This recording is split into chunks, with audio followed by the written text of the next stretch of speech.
Amen. Sige po, magsisimula na po tayo. Lagay po natin ang ating mga kamay sa puso natin, sa tapat ng ating bibig. At habang aawit po ang ating kapatid na si Sister Aya, sa simula po, kailangan po natin tayong lahat sabay-sabay sa ngalan ng Ama at ng Anak at ng Espiritu Santo. Amen.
Taas natin ang kamay. Pinupuri, sinasamba kita.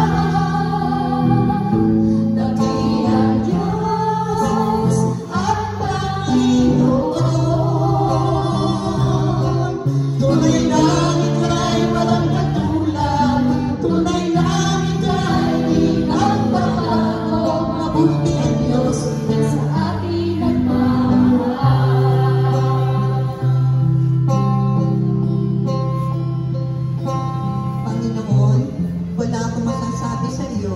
Kundi panay pasasalamat. Salamat sa buhay na binigay mo sa amin. Salamat sa aming tahanan, sa mga pagkain namin araw-araw, sa aming mga kaibigan, at sa aming pamilya, lalo-lalo sa aming pamilya.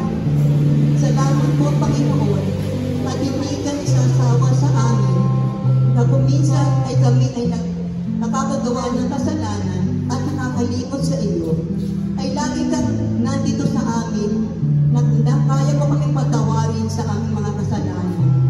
Maraming salamat sa iyo, Panginoon, at lagi mo kami binabantayan at kahit kami saan nandoon. Maraming salamat, Panginoon. Maraming salamat, Panginoon. Amen.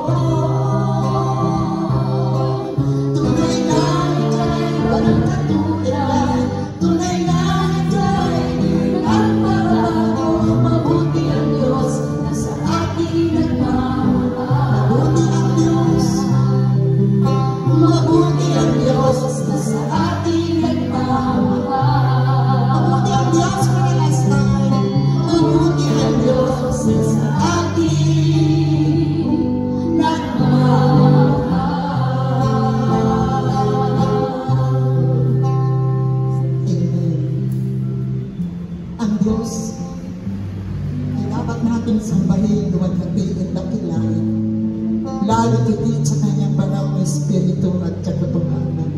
Na kung kaya tayo narito ay udyok ng banal na Espiritu, udyok ng Panginoon, at dahil dahil tayo nagmamahal sa Kanya, minamahal natin ang ating community ito. Kaya naman siya ating purihin, sambahin at luwalhatihin. At samantalang nakataas ang ating mga kamay o aming kapatid, patuloy natin ilarawan sa ating puso, sa ating isip, ang mukha ng Diyos na nakatunghay sa atin. Ang mukha ni Jesus na naka-smile sa atin sa oras na ito at nasa kalagitnaan natin. Ang kanyang buhok, ang kanyang damit, ang kanyang mukha ay liwalas na nakatunghay sa atin. Samantalang nakataas ang ating kamay at patuloy na isinusuko sa Diyos ang lahat ng ating pagkatao. Alam ng Diyos, alam niya ang laman ng bawat puso natin. Alam niya kung ano ang ating dala sa ating mga sarili na kung kaya tayo nagkasama-sama rito. Alam niya, walang maikakaila sa Kanya ang lahat ng ito. Kaya itaas natin ang ating kamay at tayo susurrender sa Diyos. Papapasakop tayo sa Kanyang kapangyarihan at ating isusuko ang lahat sa ating mga sarili. Sapagkat tayo walang-wala sa harap ng Diyos kung tutubusin tayo sa ating mga kahinaan at pagkukulang. Kaya naman sasabihin natin sa Diyos ang lahat ng ating isusuko sa Kanya habang awitin mo na natin ay suwag.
Kundi puro patawad.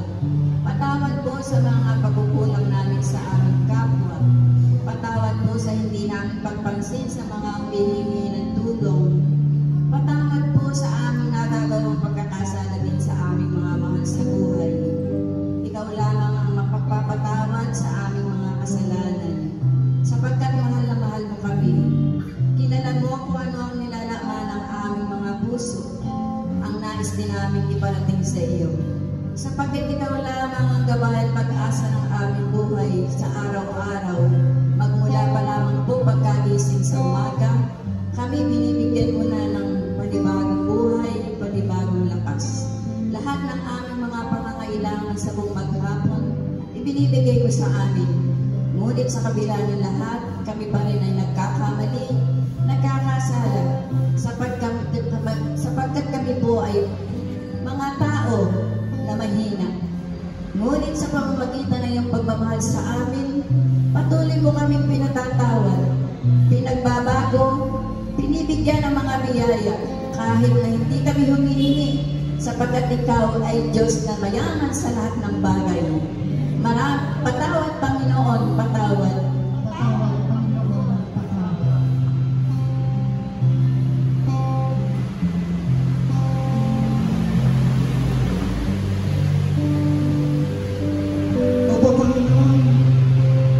nakataas po aming mga kamay. Ipinagkakalaw mo sa amin ngayon walang sawang awa at habag sa amin. Ikaw ang Diyos na laging nakalaang magpatawad sa aming iyong mga anak na naniniwala at nananampalataya sa iyo.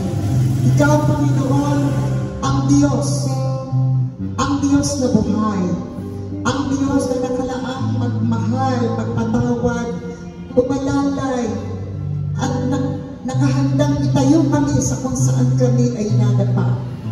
Kaya naman sa mga oras na ito, patuloy pa rin natin itaas ang ating mga kamay. Tanda naman ang ating pasasalamat sa Diyos. Tunay na siya lamang ang dapat nating pasalamatan sa lahat-lahat ng mga biyaya at pagpapala ipinagkakaloob mo sa amin. Taas natin ang ating kamay. Huwag tayong magsawang magtaas ng kamay. Kasi ang mga kamay na ito'y kalooban ng Diyos sa atin. Maraming nagagawa ang mga kamay na ito. Kaya marapat lamang na ito'y itaas natin sa Kanya upang siya'y ating purihin, sambahin at higit sa lahat ay pasalamatan. Yes, Lord Jesus.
hanggang pag-ibig sa amin. Binibigay mo sa amin lahat ng aming pangangailangan sa mga araw-araw, ang kalusugan, kapayapaan sa aming mga puso. Kaya naman po, abot langit ang pasasalamat namin sa iyo. Dahil ang lahat na ito ay hindi namin makakamtan kung hindi mo binibigay sa amin. Lord, tanggapin mo po ang taos puso naming pasasalamat. Buksan niyo ang aming mga isipan na tanggapin ka sa aming isipan at kalooban. At ang sukli namin ay walang hanggang pasasalamat na lahat ng biyaya, sa lahat ng biyaya binigay niyo sa amin. Walang hanggang pasasalamat sa mga pag-ibig niyo sa amin.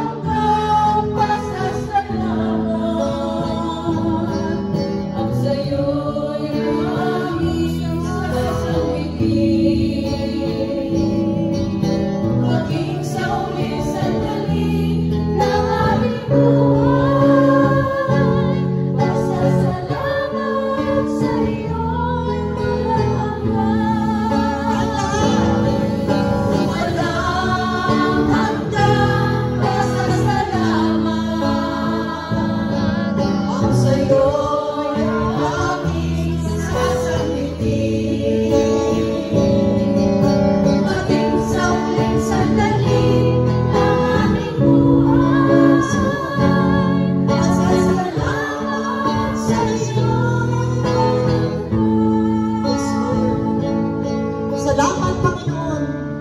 Walang hanggang pasasalamat ang aming ibinabalik sa iyo. Tunay, Panginoon, ang pakabuti mo.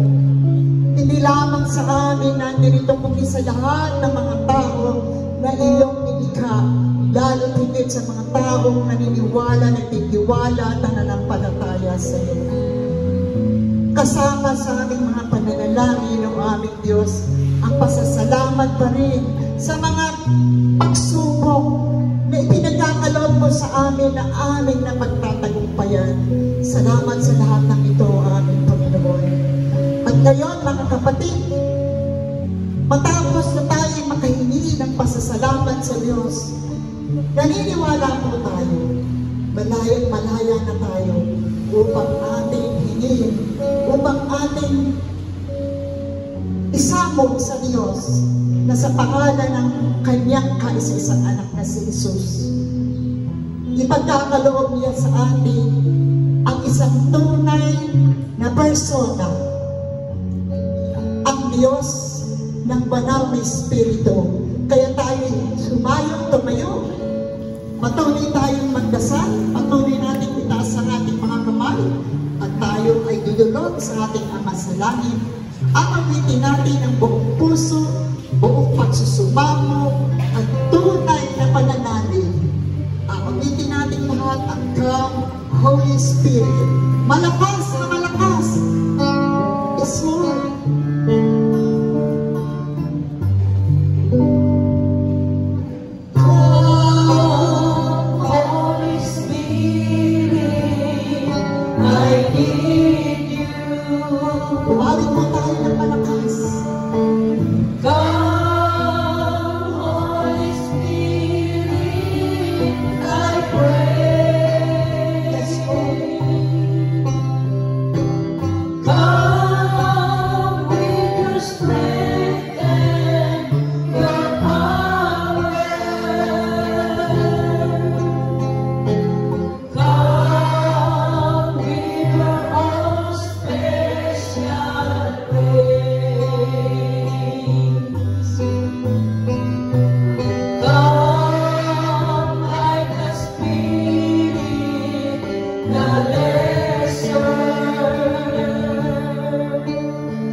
Kausapin ng Panginoon.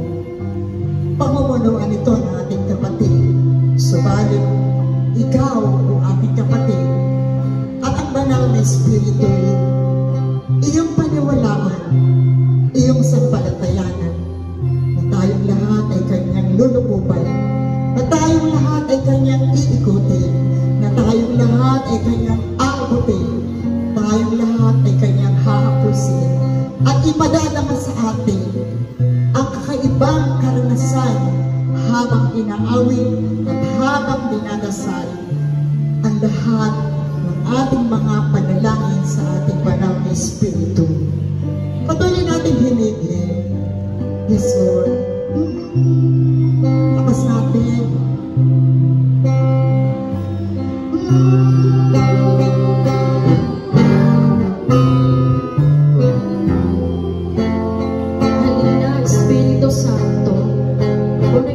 Puso ng iyong banal na mga biyaya, puspusin mo ng iyong lakas ang aking kahinaan.